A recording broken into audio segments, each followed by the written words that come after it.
Halo pemirsa, salam kasih, salam sejahtera saya sampaikan untuk semua orang ya, untuk semua agama ya. Dalam kesempatan ini saya ingin berbagi cerita dengan tema beragama untuk menyikat pikiran ya, atau untuk membersihkan pikiran lah kayak begitu. Nah, saudara sekalian, setelah saya membaca kitab suci, mendengarkan mungkin ceramah-ceramah orang tentang keagamaan, setelah saya renung-renungi, intinya itu beragama itu untuk menyikat atau membersihkan pikiran ya. Karena apa? Saya katakan demikian. Pikiran itu merupakan dasar ya, suatu landasan dari kehidupan kita yang memungkinkan kita bisa berbuat baik, berbuat jahat, kan kayak begitu. Itu semua bermula dari kondisi pikiran kita. Kalau pikiran kita bersih, suci, niscaya perbuatan kita menjadi baik, perilaku kita jadi luhur, dan ucapan kita ya juga baik secara otomatis. Tetapi kalau pikiran kita kotor, gelap, ya akan memungkinkan perilaku kita juga menjadi gelap, kotor, tidak bermoral, ucapan juga kotor-kotor, kan kayak begitu. Jadi itu semua bermula dari kondisi pikiran kita. Itu menurut renungan saya. Nah, kalau pikiran kita sudah bersih ya, tanpa diperintah pun perbuatan kita akan baik, akan luhur, ucapan kita baik. Tetapi kalau pikiran kita kotor, diperintah pun atau diceramai pun disuruh berbuat baik, berbuat jujur, berkata-kata yang baik, mungkin kita akan berbuat baik.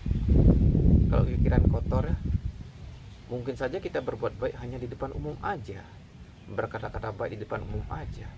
Tapi kalau tidak di depan umum, di depan orang banyak, atau tidak secara formal, kita akan berkata yang kotor-kotor, jorok-jorok. Itu karena bermula dari pikiran kita yang kotor.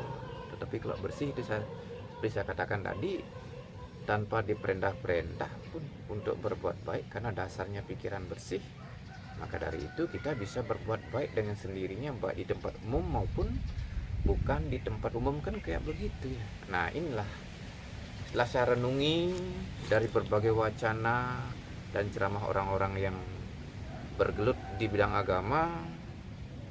Nah, sekiranya beragama itu berguna untuk menyikat pikiran. Ini bahasanya menyikat pikiran ya. Istilahnya ceritanya, kita agamanya lain dari yang lain. Karena selama ini kita kan tidak tahu namanya istilah menyikat pikiran. Yang kita tahu hanya menyikat gigi, menyikat pakaian yang kotor, menyikat badan kita, mungkin kadang-kadang pakai sikat juga bersih, atau menyikat barang lain kan dengan sikat. Nah, ini pikiran kita selama ini ya mungkin sudah ada yang menyikatnya, tetapi untuk menyampaikan bagaimana cara menyikatnya masih memakai istilah-istilah kuno ya, istilah ayat-ayat kitab-kitab suci yang ada ya sudah ribuan tahun yang lalu. Nah, mungkin pemahaman untuk membersihkan pikiran itu secara kuno kurang begitu mudah dicerna oleh pemikiran orang-orang modern. Nah, dalam kesempatan ini saya ingin berbagi cerita menyikat pikiran dengan ilmu baru ya, dengan ilmu filsafat dari sikat ya. Sikat itu punya nilai filsafat, filsafat kata-kata yang merupakan pesan singkat ya. Pesan singkat ya. Dikatakan pesan singkat karena jika kata sikat itu dipanjangkan, baru ketemu pesan agamanya secara jelas. Nah ini seperti ini, kata sikat saya panjangkan menjadi zikir ya, pakai S nih. Kalau di aslinya zikir itu pakai huruf Z, ini pakai S. Sikat pikir apa? Sikat itu zikir agar terang, jadi itu kepanjangan dari kata sikat. Untuk menyikat atau membersihkan pikiran itu ilmunya zikir. Zikir itu ingat nama Tuhan berkali-kali, berulang-ulang sambil megang tasbih, agar pikiran kita terang gitu. Terang itu bersih, kan sama seperti pakaian kita yang kotor, kain yang hitam, gelap, kotor itu kalau disikat lama-lama kan jadi terang, jadi bersih. Begitu juga pikiran kita kalau disikat dengan berzikir akan memungkinkan pikiran kita terang. Nah itu zikir itu istilah Islam kok. Nah dalam Hindu juga ada. Hindu kan pakai bahasa Sanskerta. Nah zikir dalam Hindu adalah japa ya, ini japa. Kalau zikir itu saya panjangkan jadi sikat pikiran. Ini bahasa seorang penyair nih. Semuanya diencer-encerkan, dicair-cairkan kayak begitu. Kan ada unsur cairan mungkin dalam pikiran, sehingga ada aja lah istilah-istilah kayak begitu. Jadi zikir itu sikat pikiran, sikat itu zikir agar terang, zikir itu sikat pikiran. Kalau Hindu itu japa, japa itu jadi pandai, mantra itu manusia terampil. Disikat pikiran dengan berzikir akan memungkinkan japa jadi pandai, sehingga menjadi mantra manusia terampil, kan kayak begitu. Nah itu cara saya beragama, intinya adalah untuk menyikat pikiran supaya pikiran jadi bersih. Lakukan setiap pagi, sore itu saya lakukan, supaya pikiran saya bersih.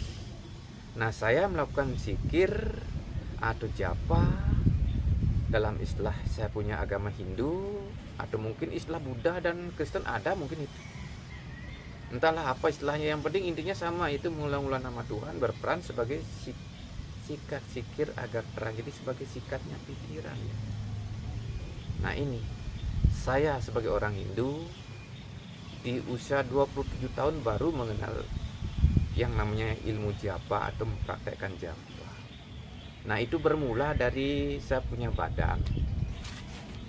Saya kan menjadi wong tani, punya badan loyo. Bingung saya, usia masih muda 27 tahun, seharusnya masih kuat kerja, tapi kan badan terasa berat, loyo, tidak bisa dipakai kerja. Sementara teman-teman, sanak saudara seusia saya itu sehat-sehat. Jadinya malu saya, tubuh masih muda gini kok loyo-loyoan. Bagaimana saya bisa bekerja seperti teman-teman? Bagaimana rasanya untuk menopang hidup jika tenaga loyo-loyoan? Nah ketika itulah saya berpikir, kemudian membaca wejangan seorang guru spiritual.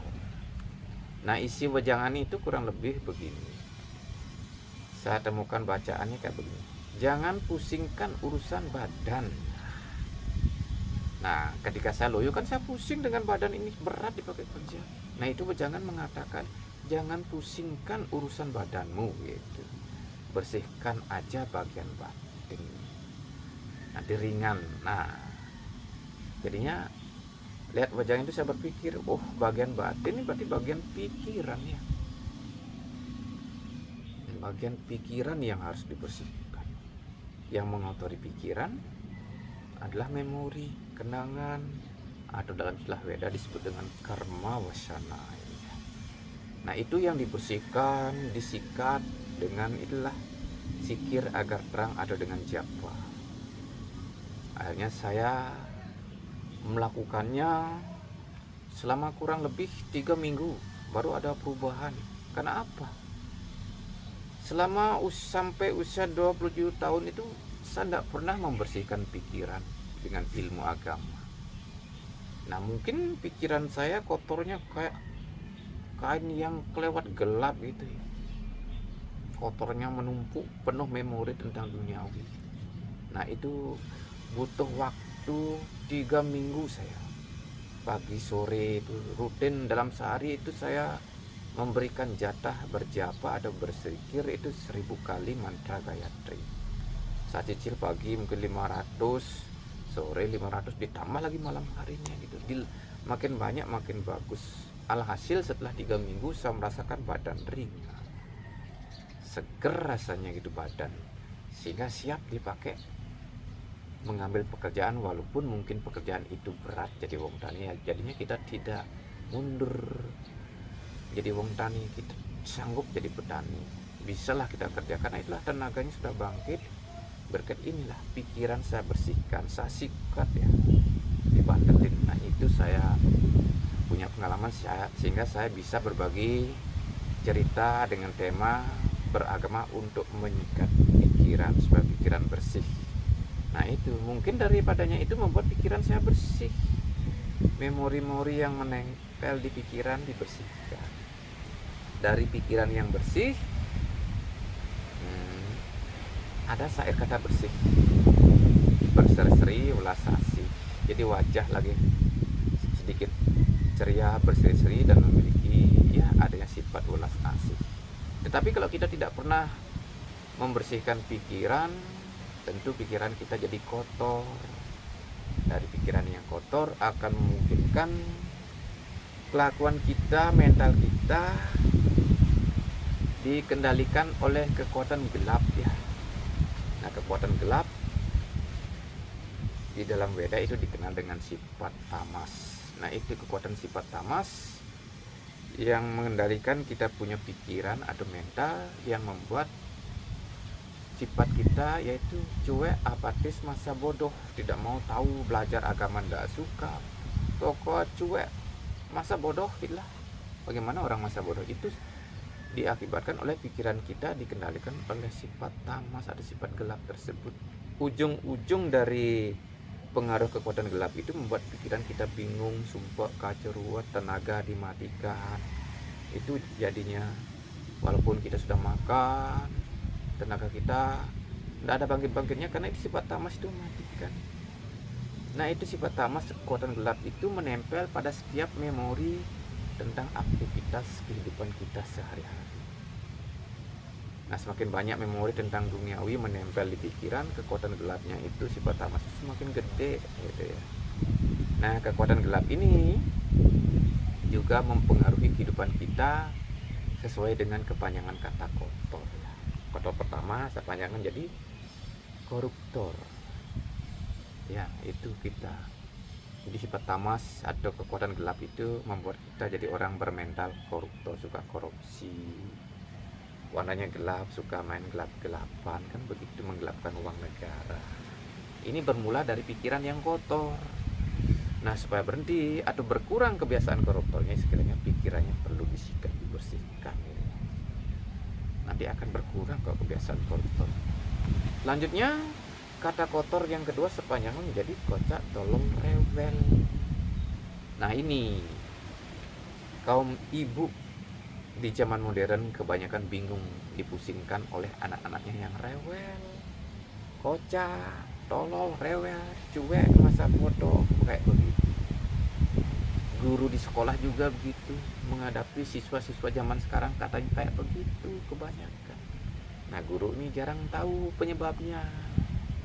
Menurut pengalaman saya, sesuai kepanjangan kata kotor, kocak, tolol, rewel, itu dikarenakan kondisi pikiran generasi masa kini kebanyakan kotor. Tidak diajarkan oleh guru-guru di sekolah, oleh orang tua di rumah untuk menyikat pikiran, karena mereka tidak punya ilmunya gitu. Karena hidupnya hitam. Hitam tuh hidup semata-mata materi. Jadi tidak suka dengan kitab suci, mendengarkan ceramah agama. Itulah dipengaruhi oleh sifat gelap, yaitu masa bodoh, cuek, apatis dengan ajaran-ajaran agama. Akhirnya begitu ujung-ujungnya ya dari orang tua pikirannya kotor, full memori, mempengaruhi pikiran anaknya juga ikut kotor. Bagikan kita menaruh baju yang kotor dengan didekatkan dengan pakaian yang bersih, kan pakaian yang bersih tertular jadinya. Begitu juga masih dalam rahim, pikiran ibu kotor, full memori tidak pernah dibersihkan, lakukan kepada anak. Lama-lama terlahirlah mental anak yang kocak, tolol, dan rewel. Kata gelap, nah itu kalau pikiran kotor itu gelap, pakaian baju pakaian kita kotor gelap lah gitu ya, ujung-ujungnya jadi gelap. Itu membuat kelakuan kita jadi gelap-gelapan, tidak mau terang-terangan. Dan pengaruh dari sifat gelap, sudah diberikan penerangan dia menjauh, selamanya maunya gelap itu. Di penerangan agama tidak mau terima, dia seperti tikus jadinya hidupnya. Ada terang matahari dia lari ke dalam song. Nah itu song artinya lubang dalam bahasa Bali itu, itu song. Nah dikasih penerangan sesuluk gini, song menunjukkan kosongin. Ada orang yang ceramah, kosongin, jangan datang ke sana. Orang yang mental gelap tikus itu nanti kalau dia nggak ada orang ceramah sendirian, nanti kan berhenti sudah dia ngomong agama gitu. Bosan kita diceramain, maunya omong ya dikasih, nggak dikasih uang gitu, bawa uang baru cocok. Wah gitu dah mental seperti tikus itu, disong kosong. Jadi selama hidup harinya tidak pernah tahu ilmu agama, karena apa? Itulah masuk song. Jadi ada kegiatan ceramah keagamaan dikosongin, tidak mau datang, pikirannya hitam aja, hidup semata materi aja, itu aja. Nah, akhirnya selama hidup tidak tahu namanya ilmu agama, karena setiap diterangi kosong, tidak mau dengar, lari. Nah saudara sekalian, poinnya saya informasikan, itulah penting sekali dalam hidup kita. Kalau ingin merubah suatu kepribadian menjadi lebih baik, nah itu ilmu agama itu berfungsi untuk inilah menyikat kita punya pikiran supaya bersih, sebagai landasan dari perilaku kita. Bagaimana pikiran kita, begitulah perbuatan kita. Karena itu, demi ada suatu perubahan di dalam diri kita, di karakter lebih baik, hidupnya lebih sehat, lebih bersemangat, energinya bangkit, sekiranya penting sekali kita menyikat punya pikiran ya supaya bersih. Ketika pikiran kita bersih, nah itu kita punya roh, punya atma di dalam diri kita, itu bagaikan matahari. Pikiran itu langitnya. Nah ketika pikiran bersih bagaikan langit bersih, cahaya matahari akan memancar menembus bumi, kan begitu, memberikan energi pada tanam-tanaman, tumbuhan. Nah sekiranya demikian pula di dalam diri kita ada matahari rohani, matahari mata hati roh insani. Cahayanya mancar dari pikiran yang bersih ke seluruh organ tubuh, sehingga organ tubuh mendapat sinar. Sinarnya roh kita itu mengandung energi yang membuat tubuh jadi lebih berenergi. Itu saya rasakan manfaatnya. Karena itu sudah mengalami pengalaman seperti ini, betapa tidak enaknya dalam kondisi pikiran kotor yang menghambat pancaran energi atma ke seluruh tubuh. Maka saya berusaha setiap hari menyikat pikiran saya dengan cara berzikir kalau Islam, dengan istilah Hindu dalam dalam menjalankan dalam istilah Hindu disebut japa, kayak begitu. Sederhana sekali beragama. Kalau ingin ajaran agama itu untuk mentransformasi diri kita, itu sederhana, hanya untuk menyikat pikiran aja. Agama dan mantra, agama dan nama Tuhan itu tidak bisa dipisahkan ya. Agama apapun itu punya lafal suci, punya nama Tuhannya. Gunakan agamanya masing-masing, nama Tuhan masing-masing, gosok pikirannya. Ayo sambut kehidupan baru ke depannya menjadi lebih baik. Dari pikiran kita yang bersih, terpancar cahaya rohani keluar yang berhidup kita jadi terang, kan kayak begitu. Hidup kita bersinar dari diri sendiri kita kok. Ada sinarnya ilmu pengetahuan di dalam diri kita. Sinar rohani, sinar atma. Jika tidak mau terima wawasan dari luar, silakan bersihkan pikiran biar pengetahuannya memancar keluar dari alam rohani yang ada di dalam diri kita masing-masing. Nah sekiranya demikianlah saya punya wawasan, punya penerangan yang saya bagikan lewat YouTube ini kepada teman-teman. Mengingat saya kan orang tidak punya sekolahan, tidak ada sarjana. Saya mau ikut mendaftar di penerangan secara formal ya tidak bisa saya. Sekarang kan yang dicari kan orang punya sarjana S1, S2, S3 itu yang berpeluang secara formal bisa jadi seorang penerang. Kalau saya karena tidak punya sekolahan-sekolahan seperti itu, ya penerangannya melalui YouTube kayak begini. Nah, mungkin apa yang saya katakan ini ada benarnya ya. Kalau ada benar atau berguna silahkan pakai. Kalau kurang berkenan jangan dipakai aja ya. Santai aja. Saya tidak kok. Saya tidak, dalam cerita ini saya tidak berusaha untuk membesarkan agama A, B, tidak. Sifat saya adalah di tengah-tengah universal. Karena kita orang Indonesia berpegang pada asas Bhinneka Tunggal Ika. Berbeda-beda tapi satu ya. Beda istilah, beda kata, tapi fungsinya sama untuk menyikat pikiran kita. Nah, itulah kebinekaan di dalam keesaan. Jadi saudara sekalian, demikianlah cerita saya sehubungan dengan cerita saya itu beragama untuk menyikat pikiran. Dan saya akhiri cerita ini, dan juga saya ucapkan terima kasih kepada saudara yang telah bersedia menonton saya punya cerita seperti ini. Terima kasih.